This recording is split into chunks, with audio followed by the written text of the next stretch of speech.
ഇന്നൊരു ശർക്കര പൊങ്ങൽ, ഇച്ചിരി മധുരം തിന്ന ഒരു ശർക്കര പൊങ്ങൽ ഉണ്ടാക്കാം. 2 ഗ്ലാസ് പച്ചരി എടുത്തു, 1 ഗ്ലാസ് പരിപ്പ്, മൂങ് ദാൾ, പച്ചപ്പയറിൻ്റെ പരിപ്പിലെ പായസം ഉണ്ടാക്കുന്ന പരിപ്പ്. അതൊന്ന് നല്ലതായിട്ട് കഴുകി 2-3 പ്രാവശ്യം കഴുകണം. നല്ലതായിട്ട് കഴുകിയിട്ട് കുക്കറിലോട്ട് വാരി കുറച്ച് ഉപ്പിട്ടിട്ട് നമ്മൾ ഈ കുക്കറിൽ തന്നെ ഈ രണ്ടും കൂടെ വേവിക്കണം. അതിന് നമുക്ക് വെള്ളം ഒഴിക്കണം. ഞാനിപ്പോൾ വെള്ളത്തിന് പകരം ഒരു 2 ഗ്ലാസ് പാലൊഴിക്കുക. ഇതിപ്പം 2 ഗ്ലാസ് പരിപ്പും 1 ഗ്ലാസ് ഉഴുന്നും 3 ഗ്ലാസ് ഉണ്ട്. അതിന് ഏകദേശം ഒരു 10 ഗ്ലാസോളം വേണം.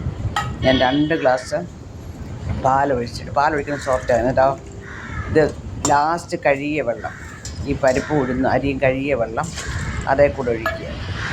ആ വെള്ളം കൂടെ ഒഴിച്ച് വെച്ച് മൊത്തം 10 ഗ്ലാസ് വെച്ച് കുറച്ച് ചുക്കും ഏലക്കായും എല്ലാം കൂടെ നമുക്ക് പൊടിച്ച് വെക്കണം. ചുക്കും ഏലക്കായും ജീരകം എല്ലാം കൂടെ നമുക്ക് പൊടിച്ചതൊന്ന് വെക്കാം. ഇച്ചിരി പഞ്ചസാര ഇട്ട് പൊടിക്കാം. അതൊന്ന് പൊടിയാൻ വേണ്ടിയാണ് ഈ പഞ്ചസാര ഇടുന്നത്. അത് നല്ലതായിട്ടൊന്ന് പൊടിച്ച് പൗഡറാക്കി. ഇത് നല്ലതായിട്ട് വെന്തു, ഒരു 4 വിസിലായി. നല്ലതായിട്ട് വെന്ത് കഴിഞ്ഞപ്പോൾ അതിനകത്തോട് ഇച്ചിരി ശർക്കര പാനിപ്പരുവാക്കി വെച്ചത് അതൊഴിച്ച് നല്ലതായിട്ട് വെന്ത് കഴിഞ്ഞപ്പോൾ ഈ പൊടിഞ്ഞ സാധനം, ഈ പൊടിച്ച പൊടികളെല്ലാം കൂടെ അതിനകത്തോട്ട് ശർക്കര ഞാൻ പാനിപ്പരുവാക്കി വെച്ചിരുന്ന ഒഴിച്ച് നമ്മുടെ മധുരത്തിന് ആവശ്യം ഒഴിക്കാം.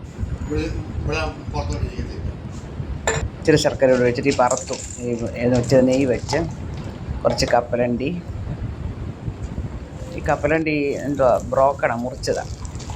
അത് കപ്പലണ്ടി മൂത്തപ്പോൾ കുറച്ച് മുന്തിരിങ്ങ നല്ല ബലൂൺ പോലെ നല്ല ഊതി വീർക്കണം. നല്ല ഇങ്ങനെ ആക്കി കഴിയുമ്പോൾ അതിനെ എടുത്ത് ഇതിനകത്തോട്ടിട്ട്, ആ വറുത്ത് തന്നെ എല്ലാം എടുത്ത് ഇതിനകത്തോട്ടിട്ടു എല്ലാം ഒന്നുകൂടെ ഇളക്കി മധുരമൊക്കെ നോക്കണം. കുറച്ച് നെയ്യ്, അതിന് മേലെ 2 സ്പൂൺ നെയ്യ് ഒഴിച്ച് എല്ലാം ഒന്നുകൂടെ ഇളക്കി അടച്ച് വെച്ച് നമ്മുടെ ചക്കര പൊങ്ങൽ റെഡിയായി. സൂപ്പർ. ഒരു മധുരം കഴിക്കാൻ വേണ്ടി ചെയ്തതാണ്.